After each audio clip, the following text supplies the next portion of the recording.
Hi guys, back in Africa. Welcome to a new video. My name is Chinye. I'm talking all things Africa and I'm traveling the world right now. Now that I'm back in Africa, I really feel at home.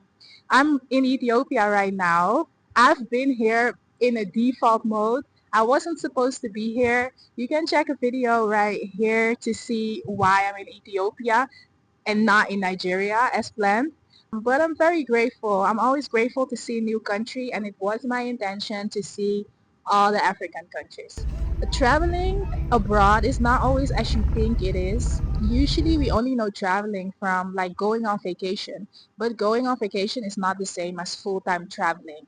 When you go on vacation, you stay for a short time. So you do all the fun things and you spend all the money. And there's some things that you just don't have to worry about.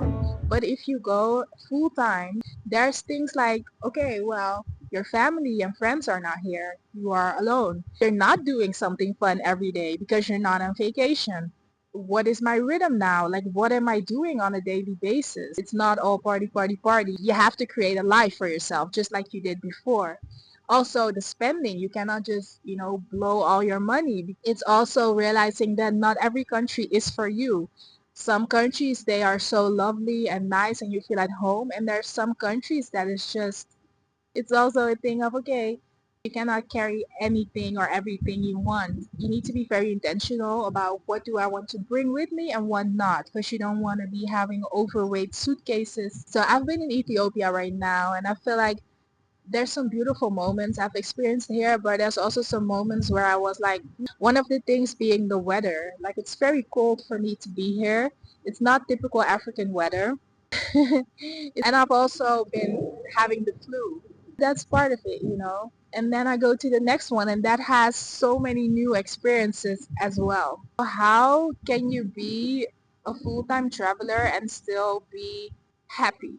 Well, first you need to know like what kind of person am I? Am I more a city girl or more a village girl? Because then you go to the right destination. Because almost every country they have like a really city area and then a rural area where it's more nature. The second thing is like create a routine for yourself. So what do you like to do on a weekly basis? For me, it's martial arts. So whenever I'm in a new country, I will search for either capoeira or taekwondo. That's for me not only fun, but it's also a way to keep fit. So I already have now 3 times a week a place to be. You can look at like, okay, what are my hobbies? Maybe you love to paint. Maybe you love, I don't know, cooking. So you do cooking class. Maybe you love biking. So now you can do that on a weekly basis. In that way, you create a rhythm for yourself. Even if you don't have school or work, you still have places to be. We as a people, we just thrive on a little bit of consistency and a little bit of habit. And if we don't have a schedule, then you're soon gonna feel like empty. Who am I? What am I doing here in life? Like, why am I here? So you need to create something, a routine, and it's very easy. Just base it on like do some exercise, do one hobby, and do then one thing that's good for your spirituality or like your growth in life. Like maybe even education, because even though we don't go to school anymore, it's very important that we still keep learning new things. So even if it's like YouTube and you say, okay, well, every day I'm gonna be between 7 and 8 p.m. watching a YouTube video about quantum physics just because you're interested in that and want to expand your knowledge, that's good. That's part of your routine. The third thing is like also the people in the country. Before you choose a country, like know what kind of citizens will be there. When I'm in African countries, the response to me is very different than when I'm in Europe. There's a fly in my eye.